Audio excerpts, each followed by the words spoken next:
वो education minister हैं जो अपनी जिम्मेदारी से भाग रहे हैं। ये वो एजुकेशन मिनिस्टर हैं जो युवाओं की आवाज़ नहीं सुन पा रहे हैं और युवाओं की जो तकलीफ है उसको सुनने को तैयार नहीं है। ये वो एजुकेशन मिनिस्टर हैं जिनको जब नीट की पूरी कार्रवाई सामने आई थी, नीट के बच्चों ने आकर कहा था किस तरीके से 67 टॉपर्स बन जाते हैं, किस तरीके से ग्रेस मार्क्स अलॉट कर दिए जाते हैं। वो अपनी लड़ाई सुप्रीम कोर्ट में लड़ते हैं क्योंकि एजुकेशन मिनिस्टर के पास समय नहीं है अपनी राजनीति से। फिर आकर कहते हैं कि कोई ऐसा पेपर लीक नहीं हुआ है, कोई सीबीआई इंक्वायरी नहीं होगी। कुछ ही दिन में उनको पलटना पड़ता है। इतने पेपर्स पोस्टपोन होते हैं, साथ ही साथ कैंसिल होते हैं। क्या ये बेहद शर्मनाक नहीं है कि आज देश के युवा संसद की तरफ देख रहे हैं कि हमारे सांसद इस बात को उठाएंगे कि हमारी क्या तकलीफें हैं।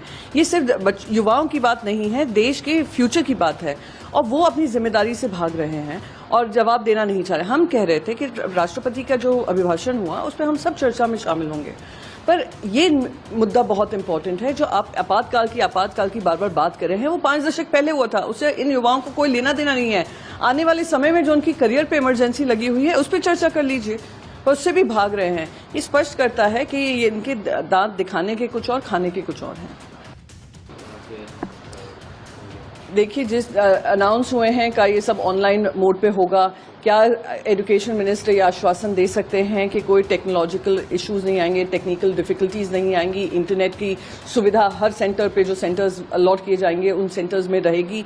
ये आश्वासन देना जरूरी है क्योंकि पिछले सीयूईटी में यही हुआ था। दिल्ली के कुछ हिस्सों में टेक्निकल डिफिकल्टीज की वजह से बच्चे अपने ठीक से एग्जाम नहीं दे पाए थे। तो ये अब एजुकेशन मिनिस्टर की जिम्मेदारी है। इतना समय बीत गया है, इतना आपकी विफलताओं का ये जीता जागता सबूत है जो आपको फिर से ये री एग्जामिनेशन करने पड़ रहे हैं। उम्मीद करती हूँ कि इस बार बच्चों के साथ और बच्चों की फ्यूचर के साथ खिलवाड़ नहीं करेंगे। देखिए, जिस तरीके से पूरा राज्यसभा चल रहा है, जहां पर चेयरमैन हो या चेयरमैन की जगह पर डेप्यूटी चेयरमैन हो, वो सिर्फ एक ही तरफ देखते हैं जो है ट्रेजरी बेंचेस की तरफ। एलओपी बार बार खड़े होकर कह रहे थे कि मुझे कुछ बोलना है, मुझे कुछ बोलना है, पर उनकी सुनवाई नहीं हो रही थी। इसलिए कभी एलओपी जो हैं, एलओपी को मजबूरी से वेल ऑफ द हाउस में जाना पड़ा कि ये सही नहीं है कि आप सिर्फ राइट की तरफ देख रहे हैं, ट्रेजरी बेंचेस की तरफ, हमारी तरफ ध्यान ही नहीं दे रहे हैं। कल मैं भी एक पॉइंट ऑफ ऑर्डर रेज करना चाह रही थी, तो पॉइंट ऑफ ऑर्डर रेज करने में एलओपी को उठकर खड़ा होना पड़ा कि कब से हम लोग मांग कर रहे हैं कि एक हमें पॉइंट ऑफ ऑर्डर देना है, वो भी हमें नहीं दिया जाता है। हमारे माइक बंद कर दिए जाते हैं, हमें बोलने का मौका नहीं देते हैं, हमें आपत्ति जताने का मौका नहीं देते हैं। भारतीय जनता पार्टी के वक्ता कुछ भी बोलते रहते हैं, पर हमें पॉइंट ऑफ ऑर्डर जो एक प्रिविलेज और राइट है हमारा as a member of the opposition और member of the treasury benches also, उनका ये राइट और प्रिविलेज है। वो चेयरमैन हो जो और चेयरमैन की पद पे जो बैठे हों, कुर्सी पे जो बैठे हों, उसका निर्वहन करना उनकी जिम्मेदारी होता है। अगर उससे वो नाराज हैं तो उनको ये भी समझना होगा नाराजगी की कारण क्या है। मैं आपको एक और उदाहरण देती हूँ। कल वेल ऑफ द हाउस में फूलो देवी नेतम जो एमपी हैं, वो प्रोटेस्ट कर रही थी, वो गिर गई वहां पर। हाई ब्लड प्रेशर के चलते वो गिर गई वहां पर। फर्स्ट एड आया, एक डॉक्टर थी वहां पर, डीएमके की डॉक्टर थी कनी मोरी जी, उन्होंने उनको देखा, फिर उनको अस्पताल भेजा गया, आरएमएल अस्पताल। और पता है आपको पार्लियामेंट कितनी देर के लिए एडजर्न हुआ? सिर्फ 5 मिनट के लिए। ये पहली बार होगा इतिहास में कि हम लोग ने एक इतना इनसेंसिटिव, इनह्यूमन चेहरा दिखाया है कि एक हमारी सिटिंग मेंबर ऑफ पार्लियामेंट गिर जाती हैं, कोलैप्स कर जाती हैं, उनको आरएमएल भेज दिया जाता है, पर संसद की कार्रवाई चलती रहती है। मैम, एक सवाल नहीं करना लाजमी है। ट्रायल कोर्ट का जो जब उनको बेल मिली थी उसमें भी जैसे हेमंत सोरेन जी के बेल ऑर्डर में आया है कि ईडी ने जो केस बनाया उसमें कोई भी जो लैंड ग्रैब की बात कर रहे हैं उसमें से किसी ने भी आकर आरोप नहीं लगाए हैं, तो ईडी किस आधार पे आरोप लगा रहा है?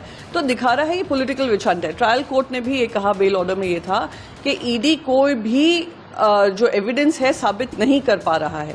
बहुत सारे डॉक्यूमेंट्स हैं पर उस डॉक्यूमेंट्स में कोई सॉलिड एविडेंस नहीं है जो दिखाता है कि ये करप्शन का इशू है।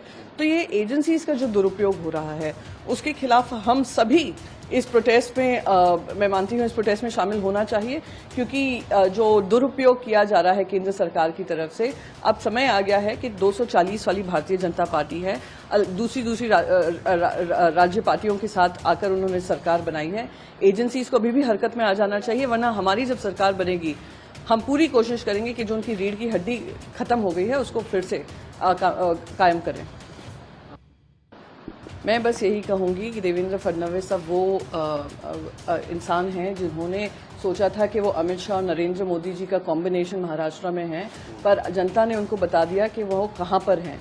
21 सीट से भारतीय जनता पार्टी 9 सीट पे आ गई इन्हीं के नेतृत्व में। दिखाता है कि अभी तो ट्रेलर हुआ है, पिक्चर अभी बाकी है और महाविकास अघाड़ी बहुमत से आएगी। रही बात बजट की, जिस तरीके से उन्होंने सारी स्कीम्स बताई हैं, दिखाता है कि भारतीय जनता पार्टी को लगता है कि वोटर्स को हम किसी तरीके से लास्ट मिनट पे कोई हम वेलफेयर स्कीम दे देंगे, जो नाराज वोटर्स हैं वो अपना मन बदल लेंगे।